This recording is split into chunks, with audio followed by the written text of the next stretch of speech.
আল্লাহ বলছেন মানুষের মধ্যে কিছু মানুষ আছে, সবাই না, ওয়া মিনান নাস, মানুষের মধ্যে কিছু মানুষ আছে যারা কিনা মাইয়াশরি নাফসাহু ইবতিগা মারদাতিল্লাহ, যেই মানুষগুলো আল্লাহ পাকের সন্তুষ্টির জন্য তাদের নফসটাকে বিক্রি করে দিয়েছে। সুবহানাল্লাহ, চারটাখানি কথা না, কিন্তু মানুষের মধ্যে আল্লাহ কিন্তু সূরা বাকারায় বলেছেন শুরুর দিকে, মানুষের মধ্যে কিছু মানুষ আছে যারা মুমিন, কিছু মানুষ আছে যারা কাফের, কিছু মানুষ আছে যারা মুনাফিক, শুরুর দিকে পাবেন।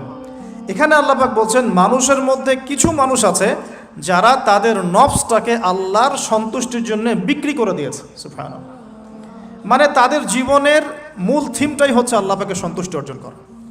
কোনো কিছুকেই তারা আল্লাহর সন্তুষ্টির উপর প্রাধান্য দিবে না।